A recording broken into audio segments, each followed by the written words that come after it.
Hola and hello, dear Astro friends. It's Melanie with the Astro Weather, obviously back in Canada after a beautiful adventure in the land of Maya under Venus retrograde in Aries and Mercury retrograde in Aries.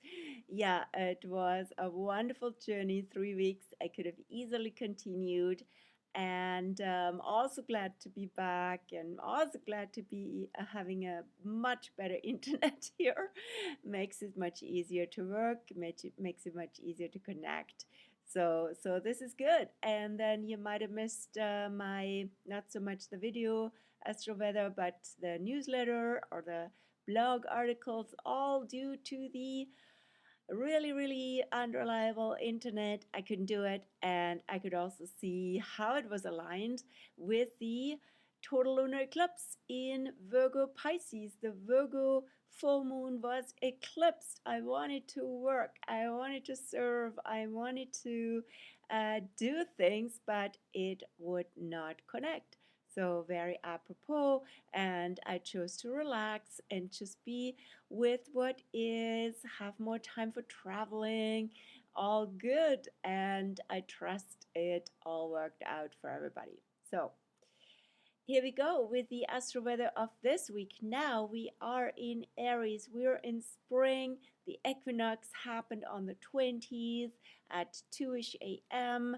and lots of Aries energy is shifting. The cosmic vibes now from so watery, except of course Mercury Venus retro in Aries, to so watery to very fiery, and we are literally on this precipice, on this cusp from the old astrological year to the new astrological year, as always with the spring equinox, but so much more. Actually, an old era is ending, a new era is coming in, a wave of renewal is coming in, especially marked by Saturn soon, end of May, and Neptune even sooner on the 30th of March already entering entering Aries from Pisces for the first time. Neptune has been in Pisces since 2012, typically 13 and a half years in a sign. So this is major news. And this time, not only does Neptune enter a new sign, it also enters a whole new zodiac cycle, and together with Saturn. They both are super close, and they will be even almost aligned in July, and then fully next February after both have entered Aries for good. This year is for both of them a trial phase, so to say, for Neptune starting on the 30th of March this week until October 22nd. Saturn comes and joins end of May, as I said. But Neptune takes the lead in this case and will be catalyzed by also this week the partial solar eclipse new moon in early Aries. There is so much going on this cusp. I keep saying it because it keeps happening. It's been happening since March, since easily March, yes. Even the end of February, Pisces new moon had already the signature, and okay, I don't have it out anymore, but yeah, this whole cuspy energy is massive, and you can see it in the new moon partial solar eclipse here, right? So here's the chart. Check this out. Okay, all happening here, not much elsewhere, but there's a huge concentration, and also initiated, extra catalyzed by this new moon. That is not just any new moon, that's an eclipse, and it's also an eclipse with a north node. So it's a seed eclipse. It plants new seeds for this transition. So this new moon that's coming up really marks the beginning of spring, and spring in so many more than seasonal ways. It's a renewal. It's entry into a new era is actually marked here. We had last year, you might remember, on April 8th, the total solar eclipse, the so-called American eclipse, going over the Americas, starting from Mexico, going through the US, and ending up on the east coast of Canada. That was also a very strong market. It was also in Aries. And this year we have Aries as a new moon, as an eclipse new moon, but in this case, the north node is not in Aries like last year anymore. It's in Pisces now. So the Pisces energy supported, nevertheless, although we're moving out of even Pisces age. What helps us here? It's Pisces always paradoxical. There's so many facets to it. So let's release the old with love. Let's really raise vibrations. Let's connect and let's let it all be washed out and clear, right? And at the same time, we know it all goes back. Even there's been so much suffering, so much war. That's also very apropos Pisces Aries, right? In the last years and in the last 2 millennia, and so much collectivism, so much unnecessary suffering, often in the name of religion, often in the name of, again, collectivism in various ways, right? And so now, what's the positive side of Pisces? Pisces connects. Pisces is about universal love. Pisces is about what really is the underlying vibration of it all, even if on the individual human level it looks differently.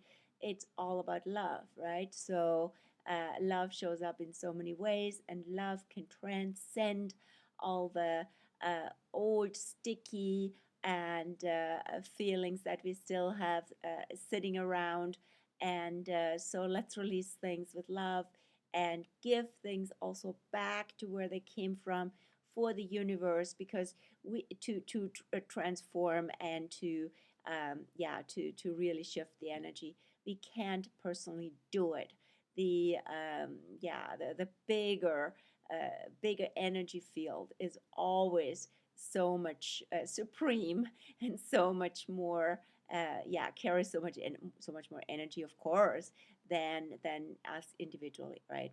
We can push the river, but we can give it up. We can give things back to Mother Earth, and all with love, right? So vibration matters, connection matters, and even emptying out everything else, being clear, and being, again, starting fresh from a innocent kind of place, which is very Aries, right? So beginner's mind, all starts here, is very apropos Aries, and this is all about presence. So this is a very spiritual energy of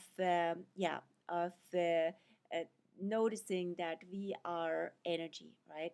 And so stepping into that rather than into the individual, often mind hijacked person, right? A personal self that gets very, very attached, right?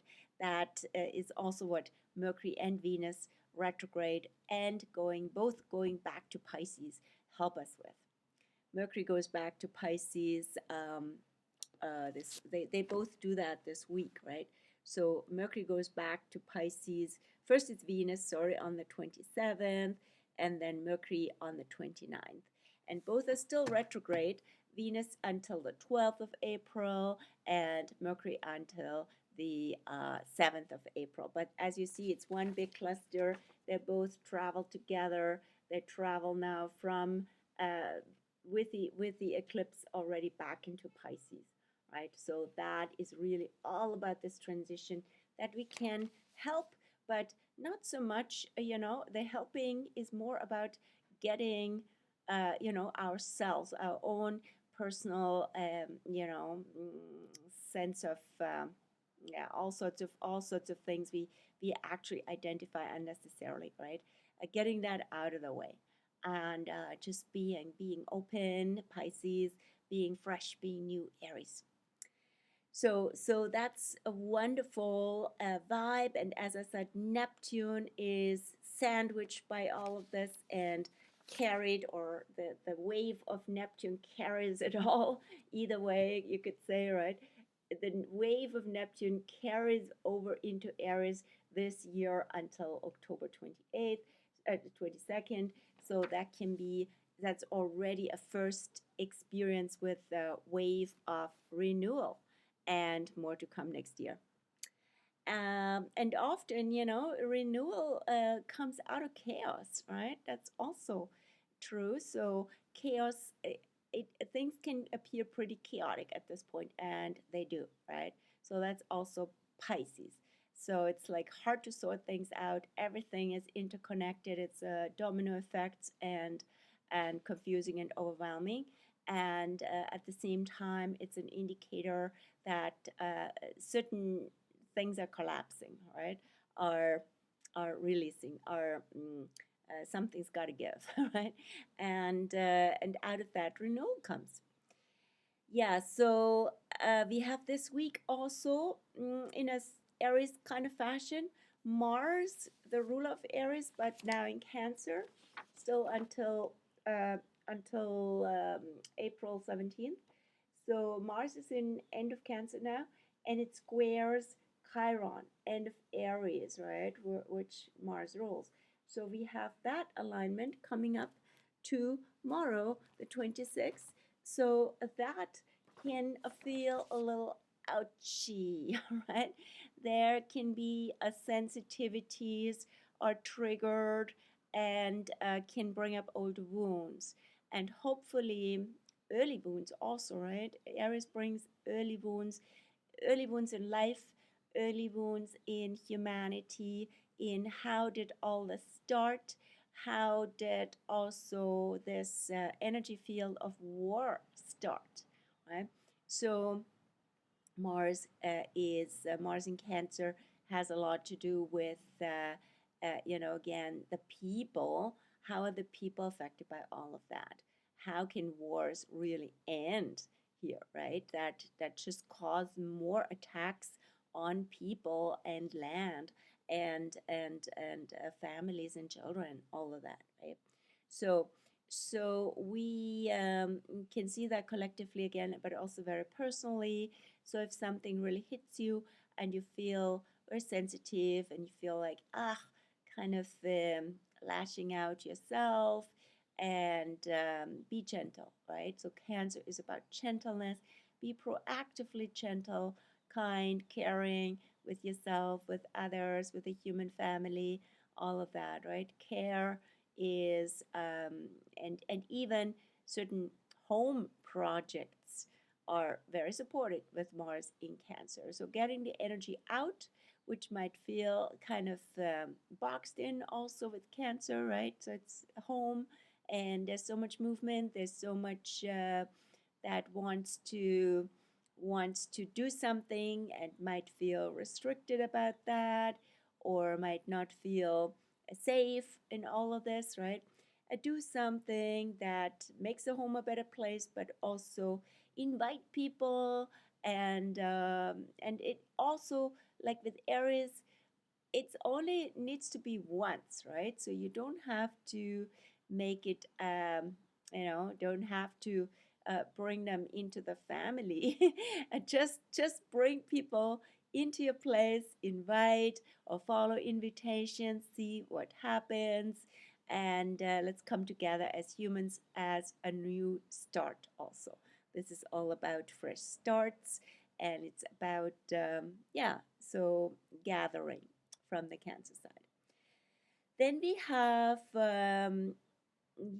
so this week, as I said, is super dominated by the eclipse and by Neptune entering Pisces. But we also have on the 27th, in 2 days, as Venus goes back into Pisces, Venus retrograde, and there's more to that, again, cultivating loving connection, and also letting go of old relationship patterns that are too much based on codependency. It's also Venus retro in Pisces theme. Venus back into Pisces. But on the 27th, we also have as a second astro alignment or shift, we have Lilith, the wild, the inner wild archetype, going into Scorpio for the next 9 months. Lilith is always 9 months in a sign, and at this point, shifting into Scorpio until winter solstice, 20th, just before winter solstice, the 20th of December. And so, with Lilith in Scorpio, things get really juicy and magical with that combination. So this is great for background, all sorts of background and underground checks, so to say, right? Diving into the magic, diving into inner magic, which comes out when you are in your wild and unconditioned self. This is a beautiful alignment for that. So let's see what Lilith in Pisces, Lilith in Scorpio has in store. Lilith has been the last 9 months in Libra, and there it's been a lot about choices and about relationships, and both choices and relationships that are really in compatible and in alignment with who you truly are deep down, and what brings out your wild self, and what helps you uncondition yourself from being the nice and pretty one, right? So now maybe these choices are also leading to change. That's Scorpio, right? And so maybe you are transforming, and Lilith can help you with that, right? Based on the choices that have been you've been engaging in the last months. And while Lilith in Libra could have really also sabotaged peace, right? So all the world peace I'm speaking about, because of some wild interferences, because people said no. That's not, compatible with us, this kind of peace, or we're not involved in the peace. And this is very apropos Lilith. Actually, that's also apropos Aries. Aries is the archetype that's currently the asteroid. A goddess has been opposite Lilith, and Aries has been in Aries, the sign, forever. So Aries is a disruptive energy, and creates more discord, right? So the Aries Lilith combination hasn't been very friendly and very peaceful lately, right? So what can help is when Lilith goes out of a Libra and goes into Scorpio and doesn't deal with Aries anymore, doesn't compound this dynamic. And so I welcome Lilith into Scorpio, and I welcome all of you with Scorpio energy, especially Sun, Moon, Ascendant, and Lilith, to check in what's with the Lilith in Scorpio shift. How can you actually really get into that? Invite Lilith, get into that mode, be even more in alignment, and bring out your magic, bring out your deep, dark, and wild self in a very cathartic way. And for that Lilith into Scorpio, I also have a special on just the last days of March. Take me up on that. We can have the session, of course, later, but now the offer is on for everybody with Scorpio energy, getting a really nice, juicy 22% discount for that. And also we having a Lilith parlor that is a hybrid of online and in person on April 2nd. Lilith in Scorpio parlor. I posted it on Facebook, and you're most welcome to register and show up. So, yeah, as I said, lots of things. Just a quick recap in regards to the shifts this week.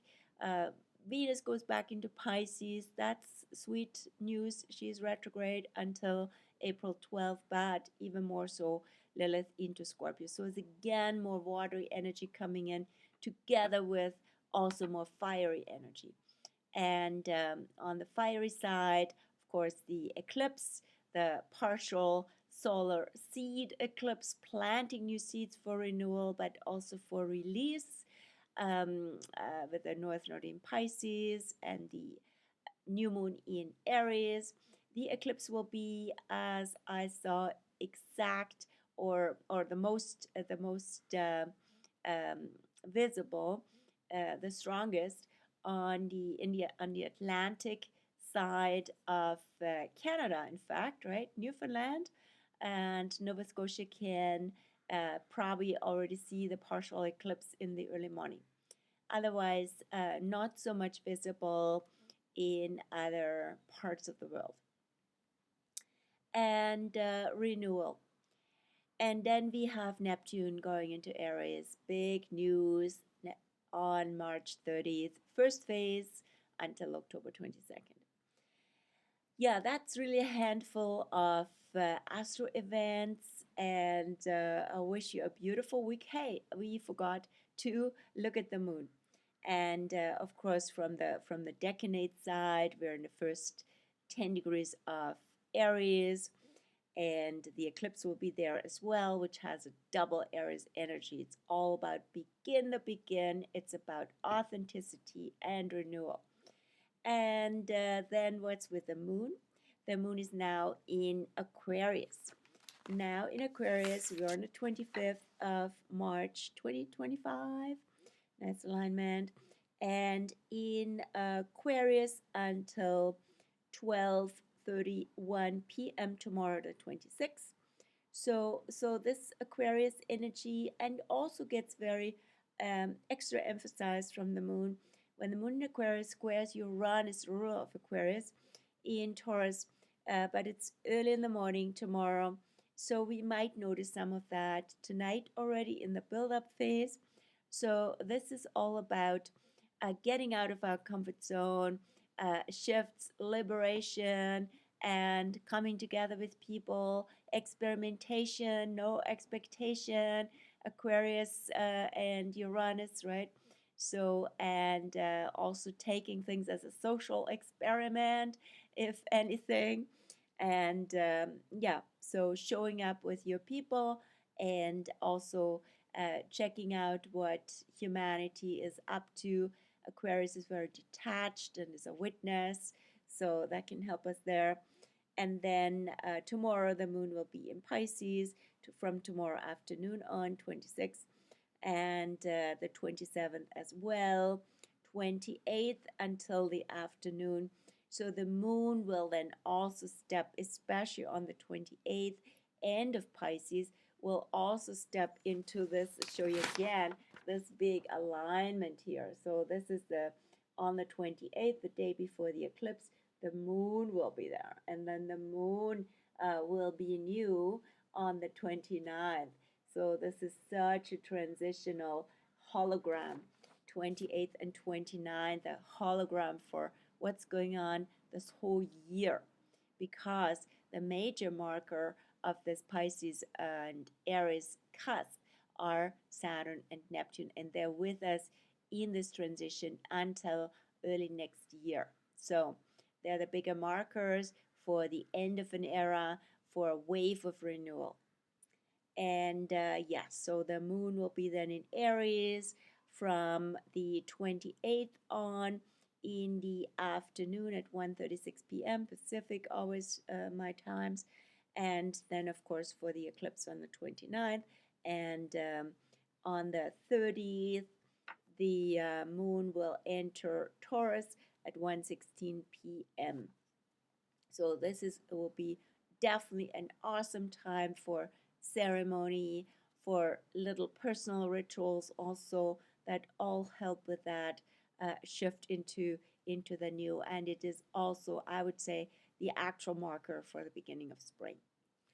Then we have on the 30th, the moon settles into Taurus. That can be a beautifully grounding energy. Yes, so much is being up and out and in motion. And the 31st, as I said, the last day of this astro weather, the moon still in Taurus, but that will be an exceptional day because on the 31st, there will be no aspects whatsoever, not even from the moon. So that happens once a year, I would say. And that can be sort of a blank slate or a, yeah, open, no influences, no particular influences, the big void. Let's see what that looks like and how you experience that. It's actually a really interesting day that follows Neptune's shift, because Neptune is also about the a big paradox, a big void, the unfathomable. And so the first full day of Neptune in Aries will be a day without aspects. Very interesting. Okay, and that concludes this Astro week video. Hope it was helpful.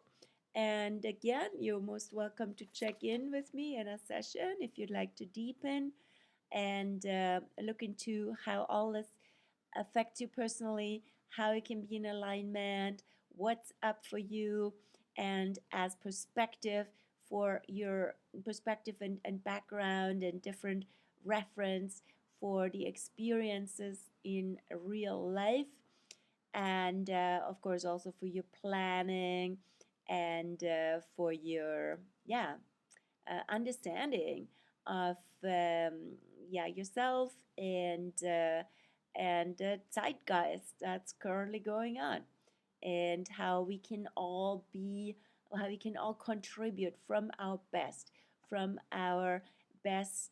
living our potential, contributing that to the greater evolution of humanity. So my astrology, I dedicate that to this purpose as well.